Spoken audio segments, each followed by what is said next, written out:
So ಹೊಗೆನೆಕಲ್ಗೆ ತುಂಬ ಜನ ಬರೋದೇ ಮಸಾಜ್ ಮಾಡಿಸ್ಕೊಳಕ್ಕೆ. ಆ್ಯಂಡ್ ನಾವು ಬಂದಿರೋದು ಅದಕ್ಕೆ. ಮಸಾಜ್ ಮಾಡಿಸ್ಕೋಬೇಕಾದ್ರೆ ಬಾಡಿಲಿರೋ ನರ್ವ್ಸ್ ಎಲ್ಲ ಎಳ್ದು ಬಿಟ್ಟಂಗಾಯಿತು. ಅದು ಮುಗಿಸ್ಕೊಂಡು ನಾವು ಬಂದಿದ್ದೆ ಫಾಲ್ಸ್ ಹತ್ರ.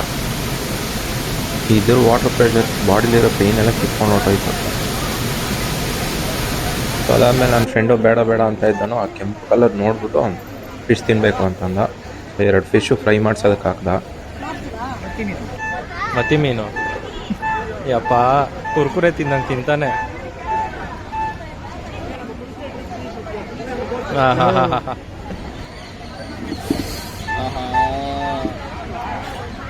ಹಾಂ ಬರ್ತೈತೆ.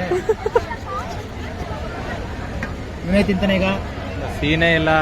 ಆ ಮಾಡು. ನಾನೇನಾದ್ರು ತಿನ್ಕೊಂಡೋದ್ರೆ ನಮ್ಮಮ್ಮ ಮನೆಗೆ ಸೇರ್ಸಲ್ಲ ಅಷ್ಟೇ. ಸೂಪರಾ? ಚೆನ್ನಾಗಿದೆಯಾ? ಸೂಪರ್. ಕಣ್ಣು ನೋಡಿ, ಇಲ್ಲ ಕಣ ನೋಡಿ. ಯಪ್ಪ ಬ್ರೈನ್ ಇರುತ್ತಲ್ಲ, ಅದು ತಿಂದ್ರೆ ನಾ ಬುದ್ಧಿ ಬರೋದಾ? ಸುಮ್ಮನಿರಲೇ ಫೋನು.